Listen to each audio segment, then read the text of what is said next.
Welcome to the Heart of Healthcare podcast. I'm Halle Tecco. And I'm Steve Krause. And every Monday, we bring you the latest in healthcare innovation as we sit down with entrepreneurs and industry experts. So buckle up and join us as we figure out how to improve healthcare for all.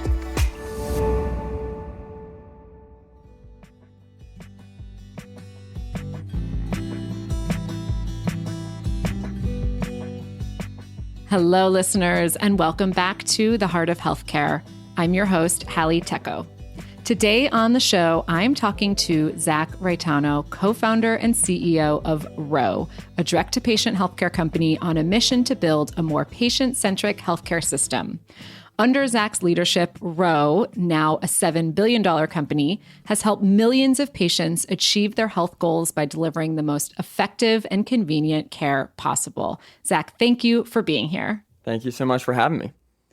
You have said that most of our problems in our healthcare system stem from one single underlying cause, that our healthcare system does not incentivize building for patients. Can you elaborate on that?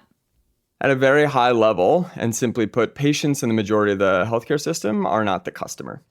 And generally speaking, I think businesses build for whoever their customer is. And so I think one of the reasons you've seen a lot of innovation in digital health, and in particular direct-to-patient digital health, is because businesses like Ro every single day wake up and we live or die based on our ability to build a product that is worth paying for by the patient. Mm-hmm. And so I think that if I had to distill it, would be the patient is not usually the customer. And when they are, then people have to compete against cost, quality, and convenience. And ideally, they win on all three.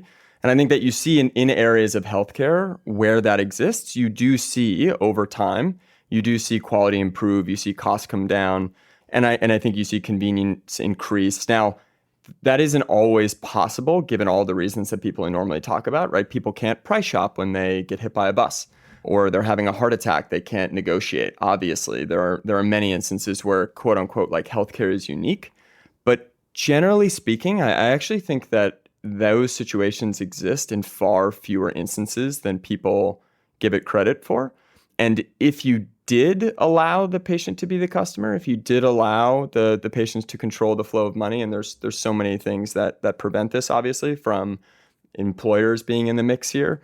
But if you did allow that, and even let's say if it were 50, 60, 70% of the healthcare interactions, I think you would see it buoy naturally all of the other parts where that wasn't possible. So again, just to distill it, generally the patient isn't the customer. And when they are, I think that they're in control and they get to vote with their feet, and all of the positive cascading impacts of when individuals get to vote with their feet over time happen. And again, I don't think it happens overnight, but I think it happens over decades.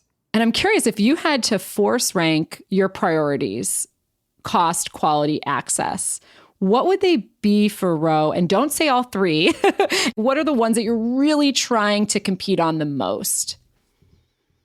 It's a phenomenal question. I think that the way that I would distill it is we obsess first and foremost on quality and basically ease, efficacy, and scalability. Those are the three things we focus on. And the reason that I say this is because I really do believe this, where I think people say, as you just said, try not to choose all three, right? And I think that when you first start, yes, that is impossible, I think, to have the absolute best healthcare, the most convenient healthcare, and the least expensive healthcare from day one. That is true. But I think what technology has proven time and time again is that it can turn luxuries into commodities. And things might start, I would say, slightly premium. It's far more affordable, right, than the most expensive. And it isn't expensive for expensive sake, but there might be sort of a convenience tax in the beginning where things are slightly more expensive because they're slightly more convenient. They're not expensive, they're just slightly more expensive than the absolute cheapest healthcare, right? Right now, I would give it an example, let's say cost plus drugs, right? It is less expensive than a bunch of other options, but it is still not the cheapest. It is cheapest to go to CVS in person. So for us, what we have always focused on is let's deliver the highest quality experience. Let's make it as easy as possible for patients to get that highest quality experience. And then let's invest in the technology that over 5, 10, 15 years allows us to deliver it at the lowest cost. And then that allows us to remove the trade-off. Yeah. And there's countless sort of historical examples of that. I think it's very hard to start at the bottom and work your way up because you just need to be able to invest in the technology over time. And I think, again, that to me is one of the biggest things that we talk about, in addition to, hey, patients, one of the biggest flaws of the healthcare system is patients not being in control of the flow of money. I actually think one of the second is our lack of willingness to reconcile with what we refer to as the sort of most inconvenient truth in the healthcare system, which is that there are too many people who need care and too few people to provide it. Mm-hmm. And what that means is, when you really, really boil it down, healthcare, high quality healthcare right now is a handmade luxury good. And the healthcare system is obsessed, and rightfully so, with quality, but they're obsessed with quality and not equally obsessed with scaling that quality. And that means that we try to devote more and more hands to scaling it, right? And when you run sort of like basic level math, when you see the number of people who need care and the number of people who provide it, and unfortunately, the provider network, a lot of providers, like nearly 50% of providers are 55 plus, they're aging out. The life of providers has dramatically diminished over time with the administrative burden and burnout and mental health. We see the decline of mental health of healthcare providers, right? So that supply-demand issue is one that is really systemic. And the only way that we as a society have ever done more with less is with technology. Mm-hmm. And so I think that we, as a healthcare system, and this is what Roe obsesses about, is we think that the constraint of obsessing over quality and scalability simultaneously is actually the constraint that leads to the creativity of delivering that quality to more and more people in a scalable way. And when you do that, in order for it to be scalable, it has to be at a lower cost. And so if you ask me sort of, hey, when you think about cost, quality, and convenience, how do you think about it? We obsess over all three. Truly we do. We think that technology over time allows you to win in the immediate term on delivering the easiest and most effective experience, and then investing in technology over time to deliver that care at the lowest possible cost. Yeah. Well, and the question is, lower cost compared to what? The answer to that question depends on who you are and what sort of health coverage you have today. For some folks, going through Roe to get a prescription might be the lowest cost option if they're uninsured, underinsured, have a high deductible or whatnot. What patients did you guys first target? Who were kind of those early adopters where this made a lot of sense for them? And then how has that kind of changed as you guys have scaled to serve millions of patients? What's fascinating is the makeup of the patient population has definitely, it's in some ways it's stayed remarkably consistent, and in some ways it has shifted, massively based on the, let's say, what we refer to that we're building at Roe is goal-oriented healthcare. So that I think the biggest difference in what caught people by surprise when we first started was we actually started with what people wanted, right? So people come and say, I want to lose weight, and we have a comprehensive obesity program, or I want to have better sex, and we have tools for sexual health, or I want to have a child, and we have tools for fertility. That kind of caught people by surprise, and it goes back to the original problem, which is caught people by surprise in healthcare. In traditional consumer, it's not surprising at all to say we started with what customers wanted. And so when we started with Roe originally launched as Roman, and it started with direct-to-patient treatment for erectile dysfunction. Has since expanded to sexual health, fertility, dermatology, and overall cardiometabolic health with the launch of the Body program. But the fascinating thing is that the patient population, from certain demographics perspective, so the majority of our members are over 40, 70+% of our members are over 40, which I think is surprising to people. Yeah, they normally think it's a young millennial brand. That's actually never been the case. So the average age of our members has really fluctuated between 42, 43, and 47 over the course of 6 years.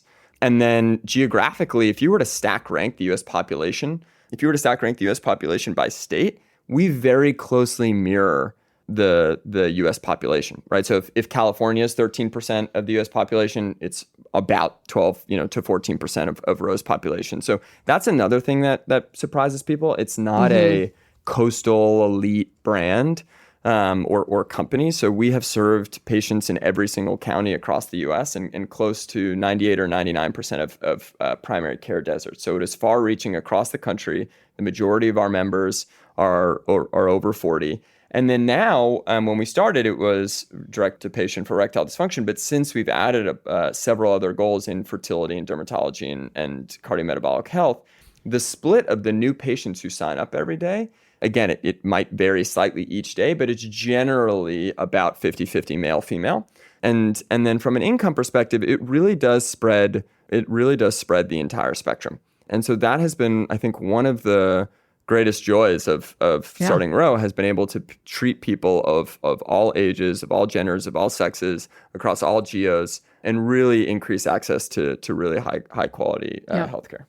Well, as you said, traditionally in healthcare, you have a symptom, you go to the doctor diagnoses you, chooses the appropriate treatment, writes you the prescription, and then you go on and fill that prescription. And what companies like Ro have done is completely upend that. And patients can really kind of do their own homework and shop for the medication before talking to a doctor or getting screened through your platform.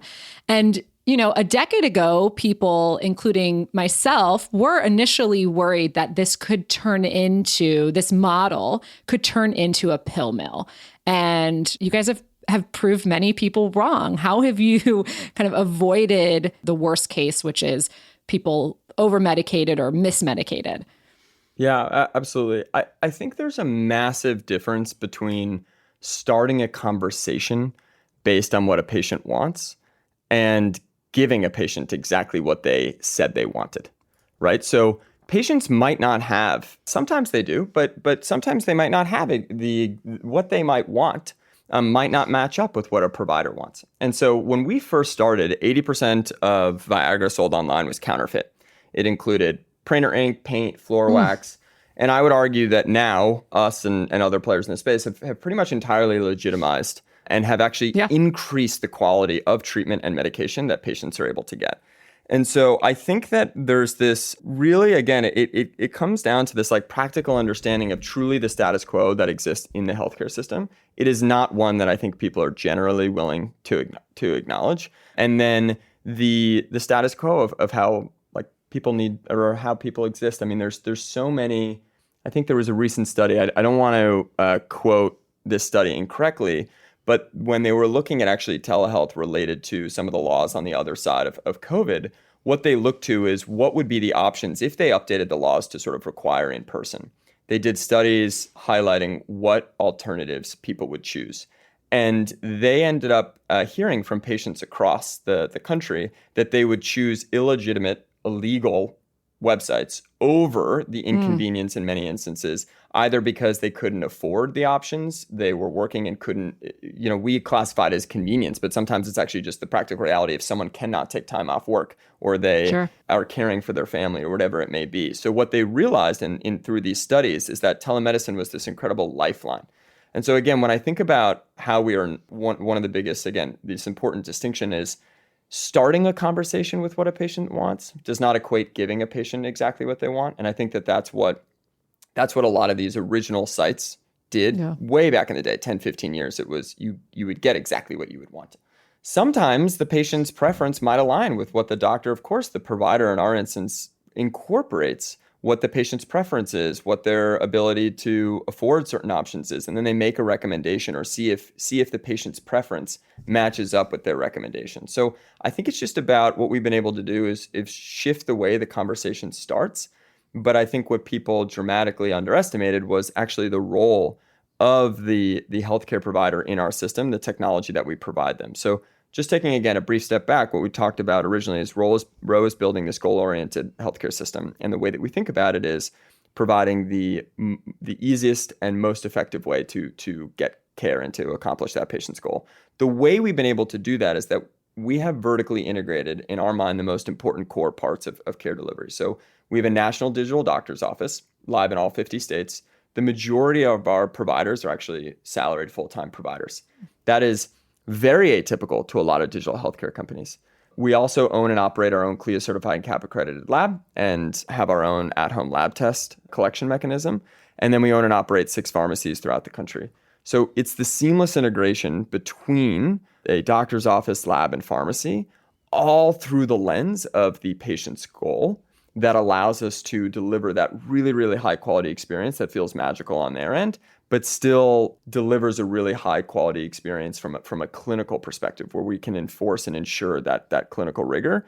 And that's a lot of what we think about from a technology side of going back to that handmade luxury good. A lot of times what we think about is, so healthcare today, for the most part, high quality care is a handmade luxury good. You need technology to solve that. So to bring that luxury to something that everyone can access. So for the last 7 years, we internally have built what we refer to as RoWOS.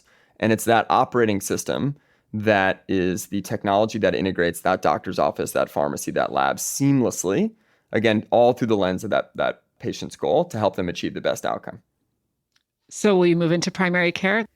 It's a great question. I find that, again, it's sort of, it is semantics and it's not, but that word I think means so many different things to so many different people. And I think that's actually what we realized is that, primary care is a very inward way of looking at it, right? When you ask, if you were to ask someone like, what do you think primary care should do? Many people, depending on the stage of their life or their individual health background, I have a congenital heart condition. I might think about what primary care is very differently than someone who doesn't have a congenital heart condition, but maybe has cardiometabolic health challenges or is in their 30s and is looking to have children. It might be very, very different. Or someone who wants to run marathons. Like those could all also be the same exact person. But primary care is a healthcare system perspective. And I think I was very, very lucky to grow up with a dad who was a doctor.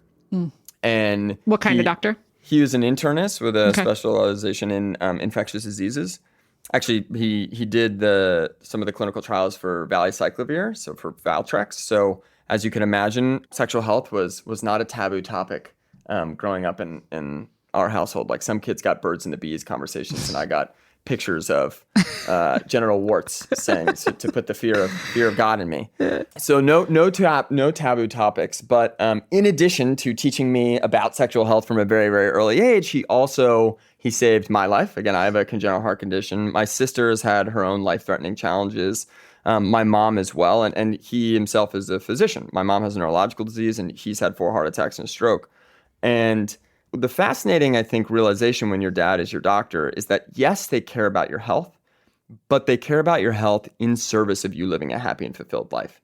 And so I think the way the way the healthcare system is oriented, it's broadly oriented around acute care. It's far less oriented around what the patient wants to achieve. It doesn't see health as a means to an end to helping that individual live a happy and fulfilled life. And I think that growing up with that type of healthcare, and I'm sure therapists would have a lot to say about this, but that inspired me to try and give the experience that my dad gave me and still gives me to this day to more and more people. And so when I think about primary care, I think about what that actually means is a patient has a set of goals because they want to live a happy and fulfilled life.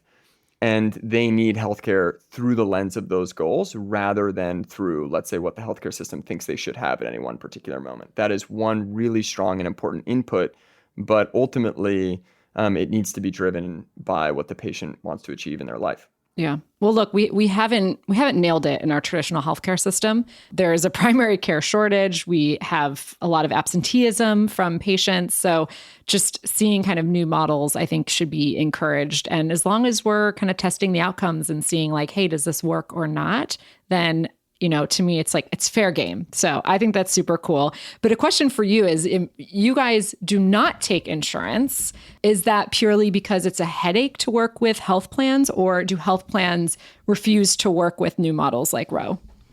Or both? So where we do, we have for Ro Body, we actually do, for the vast majority of our products, it's cash only. For Ro Body, we will help patients. We have what we refer to as an insurance concierge, and that helps do everything from benefits verification to prior authorization to appeals for patients to maximize and optimize their coverage to get them the most effective drug, most effective GLP-1 at the lowest possible price for them. That is our first, I would say, foray into helping patients manage the administrative burden through insurance, is sort of taking on that complexity entirely from them. Because the cost of GLP-1s is so high. Exactly. It's like out of price for majority of Americans. Exactly. That forced you to kind of create a way to support their options. That's exactly right. So we are not hey, always insurance or never insurance. It goes back to we are trying to make it as easy as possible for patients to get the most effective healthcare, and GLP-1s are the most effective solution that is scalable. We could talk about GLP-1s for hours and hours and hours, but again, it was all driven by how can we make it as easy as possible for patients to get access to the most effective treatment. And so you're right, that is what drew us in there. One thing that you actually said right before the question I thought was really a fascinating point and not emphasized enough when people talk about digital health. So I just want to double click on it because I think it was a really great point. Is this point where you said what we need to hold the bar on and hold high is quality, and then quote unquote, like everything else is fair game. And I think that lens is really missing when people think about innovation, because oftentimes when they think about innovation in healthcare, they describe an experience that often takes a lot of provider time and patient time. And what they do is, when people describe the ideal healthcare experience, they'll talk about walking into a room with multiple specialists that look at you holistically, that can take into account your health history, your genetics, all of these different things, but they will describe multiple people all looking at the patient at the same time, which would be incredibly expensive and likely impossible to bring to everyone. But if we look at it through your lens, what you just said, which I think, again, it's really, really something that I want people to hold the highest, like hold constant, which is we can't equate quality and time spent. We actually, because that's the opposite of what technology is intended to do. And in order to increase access to the highest quality products, you actually need to reduce the time when you're in a supply shortage, right? To create leverage. From the printing press to the iPhone to now AI, what we're trying to do is reduce the time that it takes to achieve a particular task and do that task even better. And so I do think it would unlock a different way that people thought about innovation if they said, okay, we're going to say that this is our quality bar. This is the outcome. So we're going to hold that constant. What are the different ways that we can go about doing that? Some might require more or less time, but I just thought that was a really great point that people talk too quickly through or they blend past, because then when you think about just saying, okay, how can we go scale that quality?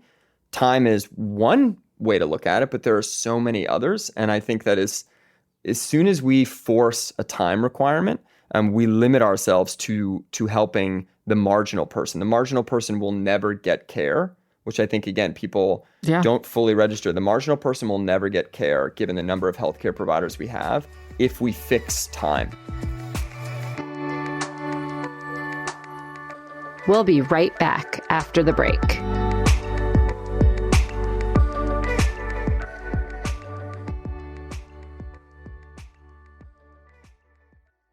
This season, Instacart has your back to school. As in, they've got your back to school lunch favorites, like snack packs and fresh fruit. And they've got your back to school supplies, like backpacks, binders, and pencils. And they've got your back when your kid casually tells you they have a huge school project due tomorrow. Let's face it, we were all that kid. So first call your parents to say I'm sorry, and then download the Instacart app to get delivery in as fast as 30 minutes all school year long. Get a $0 delivery fee for your first 3 orders while supplies last. Minimum $10 per order. Additional terms apply.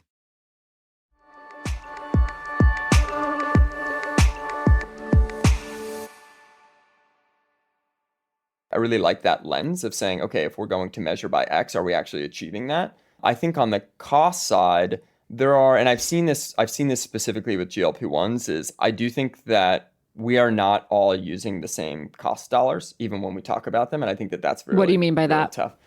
Well, I've read countless studies where people are using the list price of GLP-1s to assess the ROI or cost benefit analysis, right? So there was a recent study sort of measuring sort of endoscopies relative to GLP-1s. And they said, well, GLP-1s would need to come down by 300%. They would need to be a third of the price, basically. They would need to be a third of the price in order to be cost neutral relative to this procedure. Yeah. And the majority of rebates are already 60 plus %. And so if something's $1,000 and now it's $400 and it needs to get to $333 to be ROI neutral, it's pretty close. So I just think that some of these, again, it's really, really important when we talk about them, because that, and then again, to your point, the obfuscation of the healthcare system and how it works, and the the list price to net influences people's perception of whether something's affordable or not. Can I ask what your patients are paying on average? Absolutely. So what we see, so the really interesting part is to sort of group it in covered, not covered, cash pay and insurance pay. So we do see, and there's different studies, but we see about 50% of people have some form of coverage and 50% of people generally not. Or uninsured, or they just have a plan that they don't want to utilize? It's a mix of both. So some will be under uninsured, or some will be completely uninsured. Some will have commercial, employer-based health insurance where it'll be a plan exclusion, as an example. Yep. So when people are covered, we do see them like the TLDR that we say internally is when someone's covered, they're generally like covered. They're pretty covered. So the majority of people, 80+% of people when they're covered are paying less than $100 a month. And Novo has sort of put out studies where they say 80% of people are paying $25 or less. We probably see about 50 to 60% of people pay right around that $50 mark, but 80+% of people pay $100 or less. Their copay will be $100 or less, which when you take a $1,000 or $1,400 drug and it's $80 a month, given also the impact from a patient perspective, that I think is a pretty affordable generally. Again, when we talk about a new medication that's been out 2 years that people are hailing as life-changing, I think that out-of-pocket expense feels manageable. And we do see also, as you can imagine, there's strong correlations between adherence and out-of-pocket expense. On the not covered side, that ranges depending on obviously individual patient preference for particular drugs, but you see Zepbound at about $550 when they're not covered. And then you see Ozempic at about $1,000, and then you see Wegovy at about $1,400. Zepbound was amazing to see come out early December because it was a 20% more effective drug at in some instances, a 70% discount from the list price of Wegovy for cash pay prices or for cash pay people. So hopefully we're going to start to see prices come down with competition as well as coverage increase, which makes it more palatable for a lot more patients. Because right now the coverage, the inequality in coverage is significant. So you started in a very stigmatized category, sexual health, continued in another one, fertility, now weight loss. Do you just like really challenging spaces? Like, how do you decide kind of what areas to innovate in? Yeah, it sounds cheesy, but it all starts with the patient. Truly, the next sort of categories that we enter are always driven by our existing patient population. So that has been one of the has been our guiding light.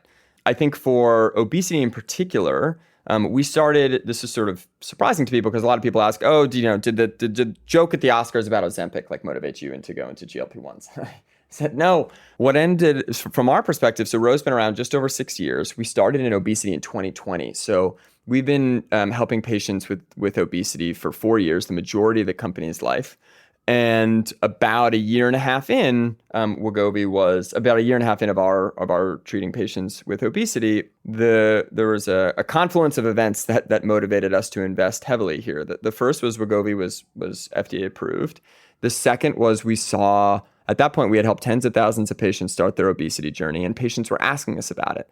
Because patients who have obesity and are willing and come to seek a prescription option, by the time they come to us, they've tried 4 or 5 different things. They've often struggled with it for 5, 10, 15 years, if not the vast majority of their life. And so they are very well versed in the potential options. So they're deep in Reddit and deep in the forums and reading about this. So really, our patients were asking us about it. And then the third thing that happened is my dad, who has diabetes, was prescribed Ozempic. And I saw him lose 40 pounds and get in the best health of my entire life. So as healthy as he's been in the last 30 years. And I saw actually more than that. What was fascinating is his weight or his challenges with weight. He has saved, as I said before, he saved my life. He saved my sister's, my mom's. And so, now his own. Yeah. But his challenges with his own health was a real big struggle of my childhood and my mom and dad's relationship. And it was out of pure love. It was like, we need you around. You have saved us. We love you. You like, it was fear driven, right? The disagreements that they would have was totally fear driven of us living a life without him. And it created a tremendous amount of stress, I think, in that situation. And I would see them sort of argue about it.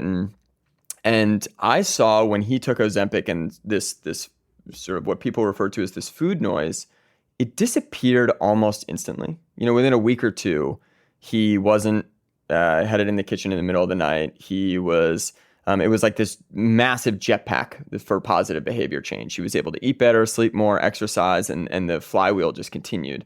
And I saw it have this really incredible relationship there was really incredible impact on his relationship with my mom, his ability to spend more time with his grandkids, his overall sort of happiness. And I've spoken to him about this, and he said, for decades, I felt a tremendous sense of guilt and shame by not being able to, what I thought was, do the one thing that I needed to do to be there for my family, which was be healthy and stick around. And he always blamed himself. And I think that is not too dissimilar from how a lot of people view their challenges with obesity, where it is now being seen not as a failure of willpower or self-discipline. So we're learning more about the disease, but he carried that with him. Even as a doctor, even knowing the underlying biology, he still carried that with him. He tried this medication and he felt this, like, the way that he would describe it is like this demon in his head just disappeared. And he felt a massive sense of shame and guilt just dissipate. And so this was at the time I saw that and had tears in my eyes when I'm talking to my dad and seeing the impact that it is having.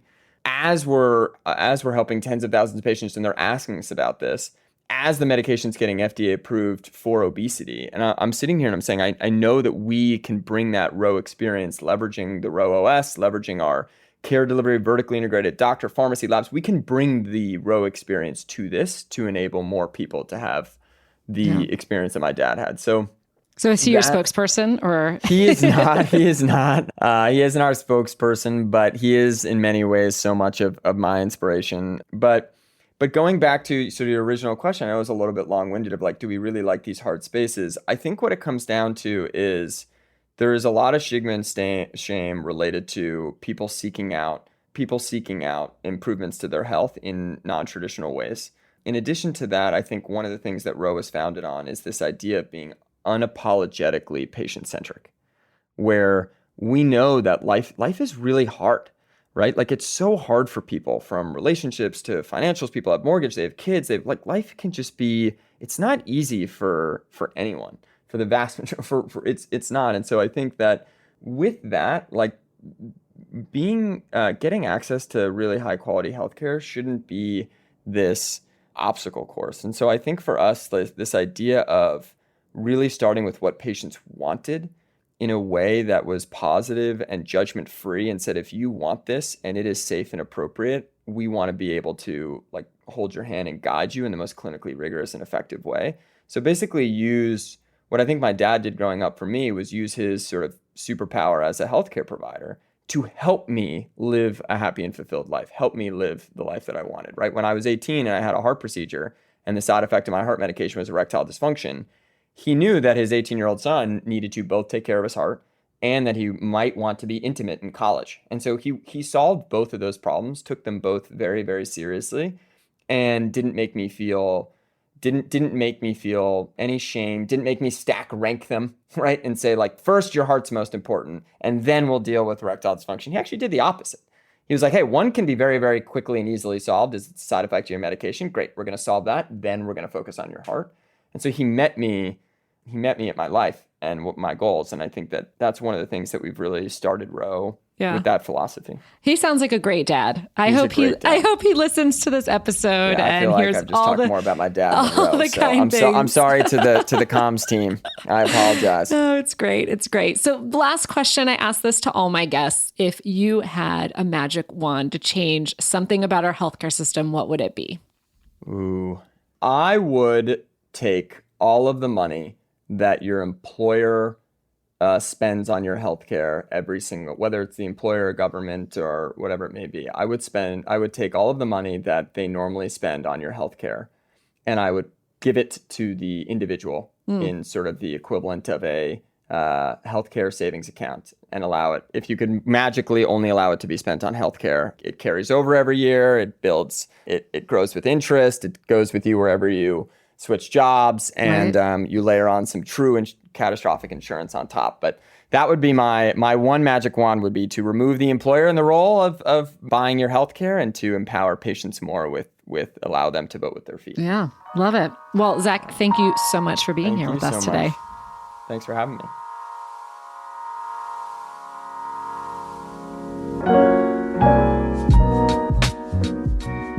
Thanks for listening to The Heart of Healthcare. If you enjoyed this episode and you'd like to support the podcast, please leave a rating and review, and don't forget to subscribe. The Heart of Healthcare is produced by Halle Tecco and Steve Krause. The show is engineered, edited, and mixed by Kyle Moore. Visit our website, heartofhealthcarepodcast.com, for show notes and episode details.